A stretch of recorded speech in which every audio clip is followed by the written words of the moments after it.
Fiz toda a escuta da entrevista do Lula pro Inteligência Limitada do Vilela.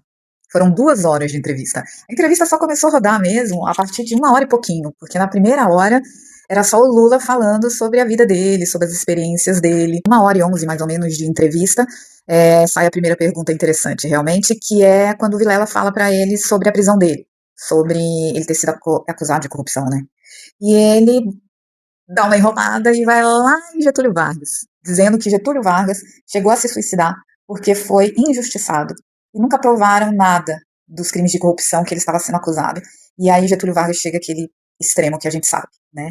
Aí ele vai lá e vai até Juscelino Kubitschek e fala também que o Juscelino em algum momento foi proibido de se candidatar porque também acusaram ele de ter um prédio, um apartamento no Rio de Janeiro, mas também nunca provaram nada contra ele.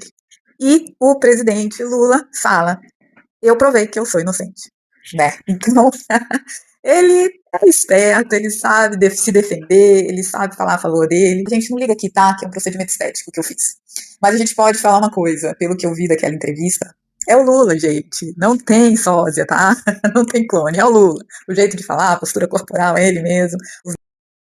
Ele não nega a corrupção, diz que houve sim em grandes empresas, principalmente empresas de engenharia do Brasil, e ele disse que aqui no Brasil é muito diferente, porque se fosse nos Estados Unidos ou em outro lugar, seriam punidos os donos dessas empresas, e não os funcionários, porque a Lava Jato trouxe muito desemprego, e as empresas de engenharia que estavam desenvolvendo grandes projetos fora do Brasil foram muito lesadas, e essas pessoas todas foram para a rua. Então, falou do Dallagnol, falou do Moro, disse que essas pessoas precisavam pedir desculpas para ele. Tem um momento que ele fala pro Vilela que acusavam ele de saber dessas coisas, e ele fala pro Vilela o seguinte: é como se você soubesse exatamente agora o que seu filho tá fazendo, né? Aí eu entendi, você não sabe, eu não sabia o que estava acontecendo, eu sou honesto, eu não fiz parte da corrupção. É isso que ele quis dizer, né? Tem um momento que ele ataca o povo paulistano. Ele diz que o povo paulistano, paulista, só quer para ele, só quer os bancos cheios, e que ficam muito bravos quando ele dá dinheiro para as pessoas, só tá gastando esse monte de dinheiro, que esse povo tá dando esse dinheiro. Nesse momento, ele esquece totalmente que ele tem eleitorado aqui, né? Porque tem gente que vota nele aqui. Inclusive, foi um dos estados que ajudou ele a ganhar as eleições. Eu não gosto disso, mas foi. Ele chamou, ele falou aquele que está nos Estados Unidos, o filho do Satanás. Ele estava falando sobre Eduardo Bolsonaro, né? Que está prejudicando o Brasil. Que claramente os Estados Unidos vão interferir nas eleições aqui, ou vão tentar, mas que ele nunca permitiria, e ele não vai permitir. E a conversa dele com o Trump é até legal, mas que o Marco Rubio não gosta da América Latina. Então, que o Marco Rubio vai interferir e que a conversa dele com o Trump é boa, porém, quando se envolve o Rubio, já não dá muito certo, né? Então, outra coisa que ele disse é que ele está muito obstinado. Ele queria estar passeando com a namorada dele, com a Janja, viajando, porque ele já tem 80 anos. Mas ele está numa missão que ele não vai deixar a extrema-direita voltar para o Brasil de forma alguma. Ele fala isso 2 vezes na entrevista, de forma bem enfática. Diz que ele já tentou, sim, deixar sucessores, mas que não conseguiu. Então, por isso que ele vai por 4º mandato. Sobre o Lulinha, ele diz que atacam o filho dele para atingi-lo, né? Mas que ele fala todos os dias com o filho dele, e o filho dele diz que é honesto, que não tem essas acusações, não é verdadeiro, e que se o Lulinha precisar ser julgado mesmo, ele vem para o Brasil e vai depor, e ele confia no filho dele. Sobre os sigilos de 100 anos, né? Com certeza o Vilela estava falando do novo sigilo aí colocado nas visitas do Daniel Burcaro, do Banco Master essa semana, que a gente nessa vida não saberemos quem visitou, os poderosos que visitaram o Daniel Burcaro. Ele diz que ele é extremamente contra, e que não é ele que determina, e que isso é a AGU, e que aí o Vilela pergunta, mas você não pode falar? E ele dá aquela volta, ele enrola, termina não respondendo, mas ele fala que ele só não é contra o sigilo quando se trata de segurança nacional, envolvimento com crianças e menores, essas coisas, mas debates. Diz que ele vai ver primeiro o nível do debate, que ele como presidente não vai perder tempo com isso. Então já tratamos disso aqui num vídeo falando sobre o debate, Lula sem debate, né? Mas ele se coloca numa posição de que ele não vai perder tempo com isso e que ele quer saber primeiro o nível do debate para ver se ele vai.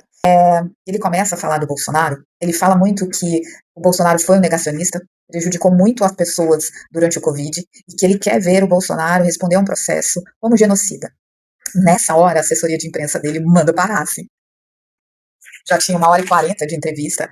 A entrevista tinha que acabar mais ou menos com 2 horas, então tinha ainda 20 minutos para correr muita coisa. Mas quando ele começa a falar sobre Covid, a assessoria já dá um sinal e ele ainda responde para a assessoria. Ele, na hora que eu começo a falar, porque estava mais enfático, né? Você já manda eu parar. Mas por quê? Porque com certeza a assessoria estava vendo o que estava acontecendo sobre lá o depoimento do Dr. Fauci nos Estados Unidos, sendo acusado de ter criado toda uma situação em favor da indústria farmacêutica. Então, nessa hora, eu acho que a assessoria do Lula já estava percebendo ali que já tinha um bafafá, não fala não, né? O Lula é carismático. O Lula, ele encanta, porém ele não responde as perguntas.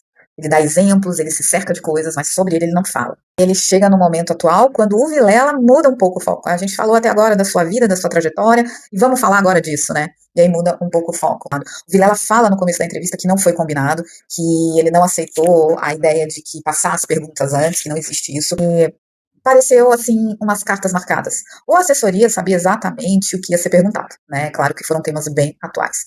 Ele é um homem obstinado. Eu acho que todo mundo que é obstinado e que sabe o que quer atinge o seu lugar. E quando se trata do Lula, isso é assustador. Porque para nós, que não queremos que ele continue no governo, é uma preocupação.